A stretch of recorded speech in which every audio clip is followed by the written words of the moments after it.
ce que vous n'entendrez pas ailleurs. Le moment littéraire, culturel, économique, philosophique, intellectuel.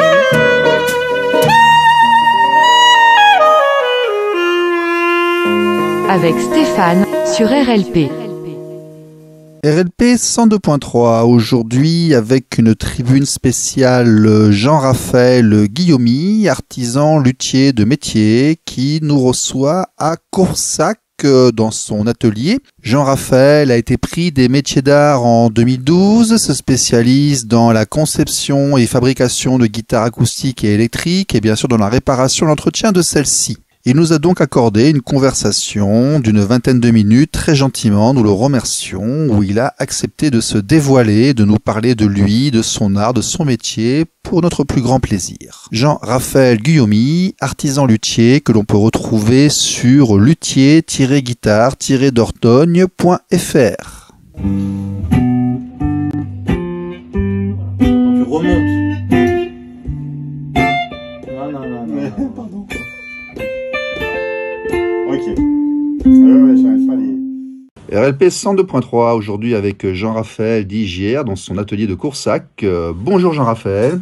Salut. Salut. Tu es donc un luthier spécialiste, si j'ai même bien lu, en lutonnerie, pour décrisper un peu et pour rentrer dans ton ambiance particulière et ton atmosphère. Peux-tu nous dire qui tu es, comment tu es venu à ce métier et à ce que tu fais ? Bah écoute, je suis spécialiste en lutronnerie pour les intimes. Mais en vérité, je fais de la lutherie pour tout le monde. Donc je fabrique des guitares, je les répare, je les entretiens, je les customise, etc. Ça représente, on va dire, la moitié de mon temps que je passe dans l'atelier. Ensuite, le reste du temps, je fais du dépôt-vente de guitares, puisque j'ai ici dans l'atelier des guitares qui me sont confiées par des propriétaires et qui souhaitent les revendre. Et je sélectionne des instruments que j'ai envie d'avoir dans mon dépôt-vente. Donc c'est vrai que je ne prends pas d'instruments d'entrée de gamme ou moyenne gamme. J'ai souvent du haut de gamme, du très haut de gamme ou des guitares vintage, des guitares anciennes. Une autre partie de mon temps, elle est consacrée aussi à l'enseignement, puisque je donne quelques cours de guitare. Alors après, j'en fais pas une grosse activité, mais j'ai quelques élèves qui viennent me voir dans la semaine, et voilà, ça me suffit. J'en fais vraiment parce que j'aime beaucoup enseigner, mais bon, c'est fatigant, c'est difficile, je trouve, d'enseigner. Alors, je sélectionne un petit peu mes élèves, voilà. Ah, mais le rapport à l'autre n'est pas le même que le rapport avec le bois, avec l'instrument. Et non, parce que l'autre il répond des fois pas comme je veux, alors que le bois, je le transforme comme j'ai envie. Et généralement, il m'obéit. Bon. Après, dans ces activités-là, voilà, bon, je dirais c'est un peu suivant la période de l'année. Des fois, j'ai plus de fabrication, des fois, j'en ai un peu moins. Je suis pas un luthier qui ne fait que fabriquer, donc je fabrique finalement assez peu de guitares. Je dirais que dans une année normale, je vais fabriquer 2 ou 3 guitares acoustiques et puis 1 ou 2, voire 3 guitares électriques. Oui, parce que tu as ta signature de guitare, tu as ta marque de guitare. Oui, marque, je l'entends pas comme ça. En fait, moi, je fais des instruments sur mesure pour des gens qui savent ce qu'ils veulent. J'ai pas de ligne, parce qu'en fait, quand on dit marque, c'est-à-dire qu'on a développé une ligne de guitare avec une forme spécifique et qu'on répète. Oui, il y a un joli logo JR Guillaumy qu'on voit sur plusieurs instruments quand même. Bon, bah ça c'est la chose commune à tous les instruments, c'est oui. C'est le logo. Après les formes, étant donné que étant fan de Mark Knopfler, un guitariste de Dire Straits, je me suis fait connaître au départ par les gens qui savaient que donc j'étais fan et que je faisais des copies des guitares de Mark Knopfler. Alors pas des copies de sa Stratocaster, mais plutôt des copies des guitares qu'il a eues dans les années 80-90, des guitares Pensachur. Et donc j'ai fait quelques copies comme ça pour des musiciens avertis en fait, qui savaient ce qu'ils voulaient. Voilà. Après en guitare acoustique, en vérité je préfère fabriquer les guitares acoustiques parce que la transformation du bois n'est pas la même, elle est plus longue, elle est plus compliquée. Ça me passionne plus de faire des guitares acoustiques que des guitares électriques. Donc j'ai pas de ligne ou de marque à proprement parler, parce qu'on vient chez moi en ayant déjà son cahier des charges bien rempli. Et puis je fais du sur-mesure avec le client en lui demandant ce qu'il veut. Et puis si je sais pas faire, je lui dis je sais pas, je ferai pas. Et voilà. Puis on se met d'accord à la fin sur la chose et le prix. Et je mets en gros 4 à 6 mois pour fabriquer une guitare à partir du moment où je la commence. Je déconcentre pas. 3, 4.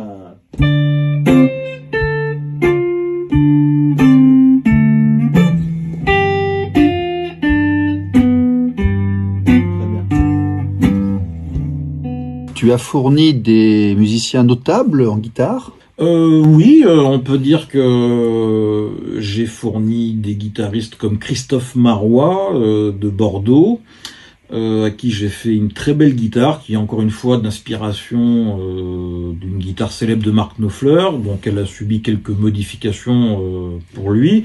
Christophe Marois, c'est un guitariste qui est enseignant au SIAM de Bordeaux, et qui a joué avec plein de guitaristes, et notamment récemment il a enregistré un album avec Manu Galvin qui s'appelle Échappé. Donc il a fait aussi la comédie musicale 1789 à Paris. Alors là je sais plus trop quand c'était. Bon voilà, c'est quand même un guitariste qui connaît beaucoup de monde, Yannick Robert, pour pas le nommer, Jean-Claude Rapin, voilà, c'est un jeune guitariste très très talentueux et sans doute un des meilleurs guitaristes du Sud-Ouest. J'ai fait d'autres guitares après à des gens plus ou moins connus, mais bon. Je crois que tu avais avant un magasin à Bordeaux. Alors c'est vrai, ça c'est mon deuxième atelier, donc c'était pas un magasin, c'était un peu comme ici à Coursac, mais c'était un atelier dans lequel je faisais exactement la même chose. Et j'y suis resté pendant 6 ans, on va dire. Tu étais au centre de Bordeaux, je crois, oui, non? En plein cœur de Bordeaux, dans le quartier historique de Bordeaux. Cours Alsace-Lorraine, non? Entre le cours Alsace-Lorraine et le cours Victor Hugo, donc entre le quartier Saint-Pierre et le quartier Saint-Michel. D'accord. C'est un très bel endroit, dans une petite ruelle très typique du Moyen-Âge, très très peu large, en pavé. C'est très très joli endroit. C'est vrai que l'endroit était magnifique. En même temps, j'avais beaucoup de travail et j'étais content d'être installé à Bordeaux, mais mon côté rural finit par me manquer. Et puis j'avais vraiment besoin de nature, d'arbres. Et donc tu es venu nous rejoindre dans le Périgord depuis maintenant 1 an et demi, c'est cela, 2 ans? En fait c'est très simple, hein, j'ai réussi à déménager juste avant le premier confinement. D'accord, oui, bon, bien joué, tout à fait. Juste avant. C'est là qu'on s'est rencontrés, je crois d'ailleurs. Oui, tout à fait, au tout début, ouais. Ouais, tout à fait. Et donc la Dordogne, Périgueux, le Périgord, ça s'est bien passé? Tu as trouvé tes marques facilement? Oh oui, faut dire que la première année avec les confinements, ça a été difficile pour moi de me balader, on va dire, hein, puisque bon, d'une part, on était coincés, et puis d'autre part, j'avais une tâche qui consistait à me reconstituer un atelier ici, puisque là, nous nous trouvons dans mon bureau, qui est une petite pièce de ma maison principale, dans lequel je reçois mes clients et j'expose quelques guitares, mais mon atelier est derrière la maison, et il n'y avait rien à part un garage et quelques pièces qui n'avaient pas cette destination-là. Donc finalement, j'ai passé la première année à m'installer, vraiment, faire mes travaux, installer mes établis, pardon. Et j'ai eu quelques clients qui sont venus, mais c'est surtout depuis l'année dernière, et avec la fin des confinements, que le volume d'activité a repris.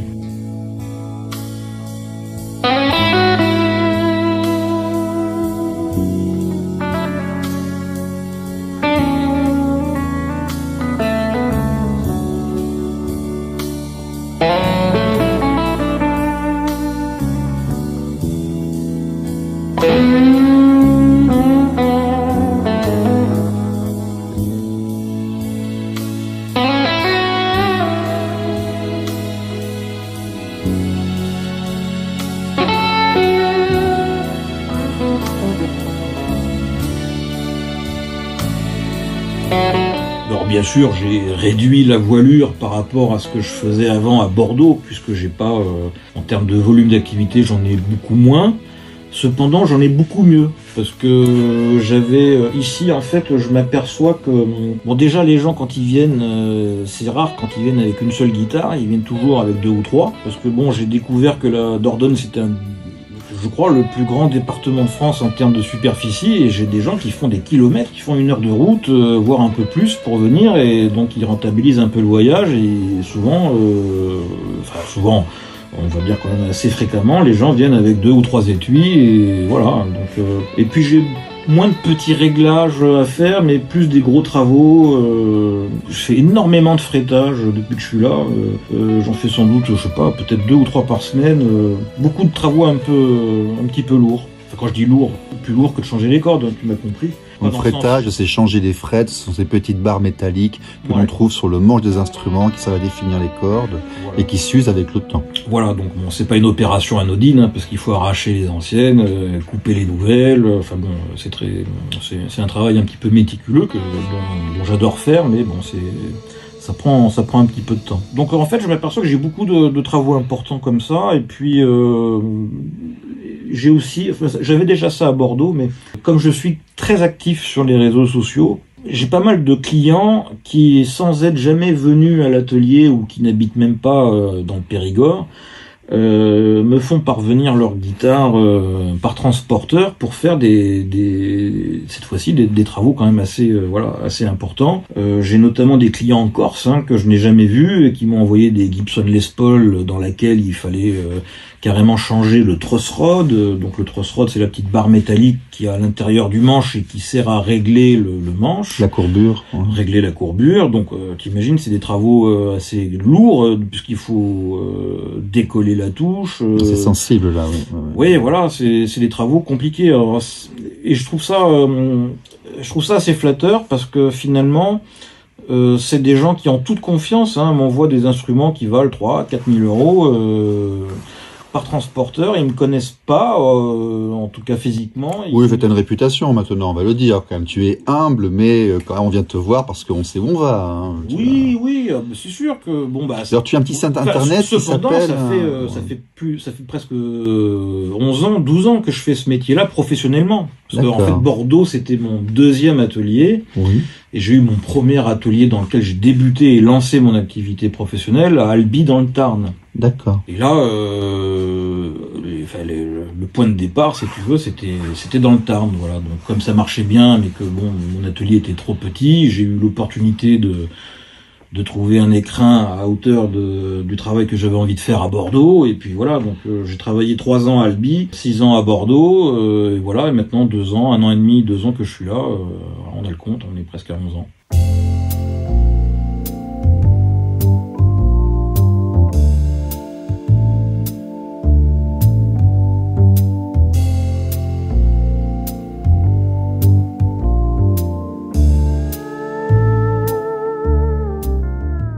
Donc, luthier. Comment devient-on luthier? Qu'est-ce qui attire vers ce métier? Quel est le parcours pour devenir luthier de guitare acoustique et électrique? Bon, alors, il faut séparer mon parcours d'un parcours plus conventionnel. Conventionnellement, il existe une école en France qui s'appelle l'ITEM, qui est basée au Mans, et qui propose des formations de base et un CAP de lutherie dans lequel on travaille les rudiments du travail du bois, ils apprennent à fabriquer une guitare électrique. Donc c'est un CAP qui, je crois, dure 2 ans, il me semble. Et on peut accéder à cette formation, je dirais par tous les moyens habituels qu'on a, avec la région, ce genre de choses. Et ensuite, si les gens ont envie, ils s'installent.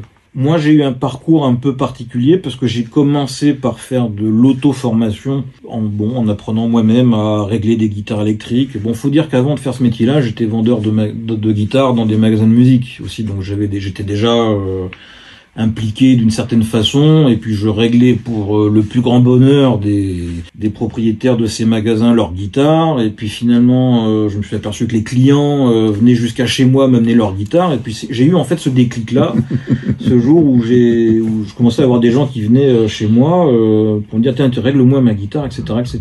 Donc je me suis posé la question, et donc j'ai commencé par me former tout seul, puis mon désir quand même c'était d'apprendre à fabriquer des guitares acoustiques, et là l'auto-formation, elle suffit pas, parce que c'est très compliqué, donc je me suis rapproché d'un luthier qui, à ce moment-là, faisait de la formation pour des artisans, qui s'appelle Claude Fouquet, qui est malheureusement décédé aujourd'hui, Claude Fouquet à Puy-Misson, à côté de Béziers, dans l'Hérault, chez qui j'ai suivi une formation longue pour apprendre à fabriquer les guitares acoustiques. Donc sorti de ça, je savais faire des guitares électriques et acoustiques, et donc je me suis installé à mon compte en 2010 à Albi dans le Tarn. Voilà.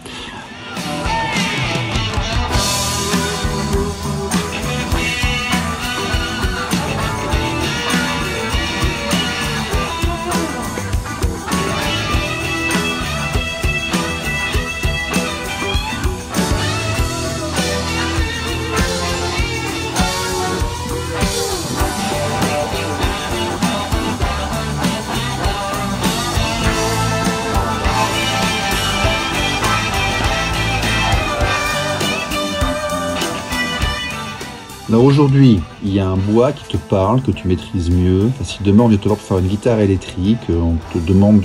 Enfin, il y a des bois que tu travailles bien, que tu aimes bien. Oui, déjà, de toute façon, physiquement, on peut pas travailler tous les bois pour faire des guitares. Donc il y a des bois qu'on n'utilise pas, comme le chêne, parce que c'est un bois qui est trop lourd, et puis qui fend beaucoup, et qui se vrille, etc. On n'utilise pas le châtaignier, enfin bon, tout ça c'est des bois pour faire des piquets ou des meubles. Donc on a des bois traditionnels qui nous viennent de contrées lointaines, d'autres continents, comme d'Amérique du Sud pour les acajous, d'Amérique du Nord pour les érables, d'Afrique pour les ébènes, les acajous, les palissandres, la Malaisie aussi, les Philippines. Donc là par exemple on voit une Jackson Pro, là elle est faite en quoi elle?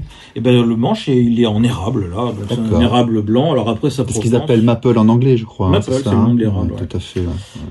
Et puis là le corps, comme il est verni rouge translucide, je pourrais pas te dire, mais je suspecte que ça soit de l'aulne tout simplement. À mon avis c'est ça, parce que c'est un bois qui est très largement utilisé dans la fabrication des guitares électriques. Alors après, moi j'aime travailler tous les bois. Oui.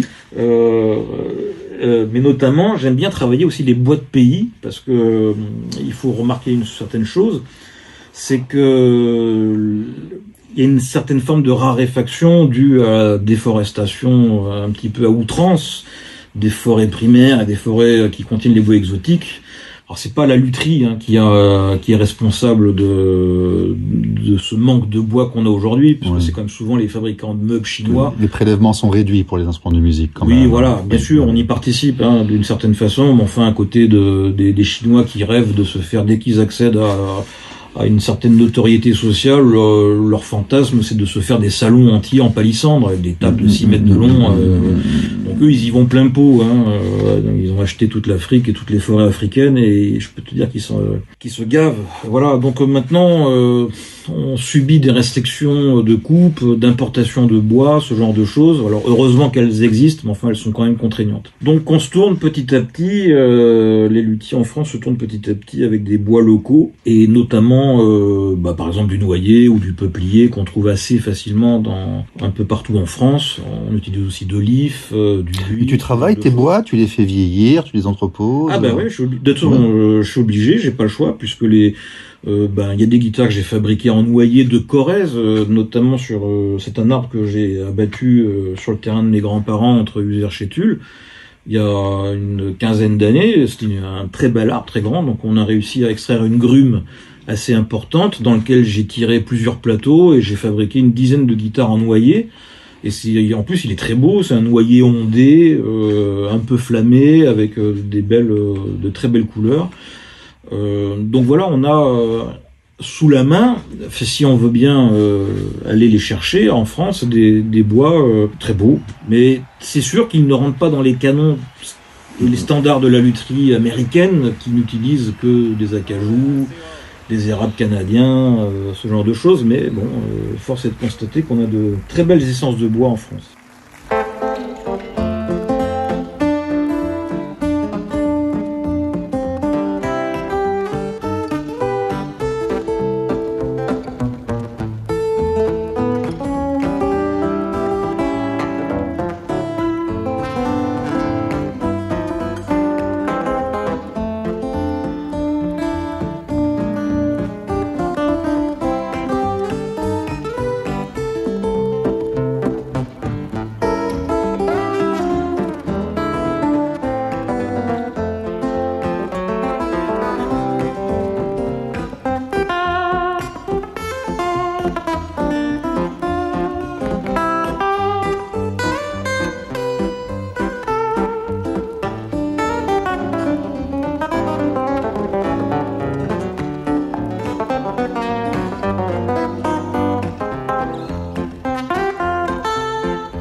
Donc là, on voit une copie d'une guitare de Mark Knopfler qui est superbe, qui est noire avec des liserés dorés, avec ta signature dessus.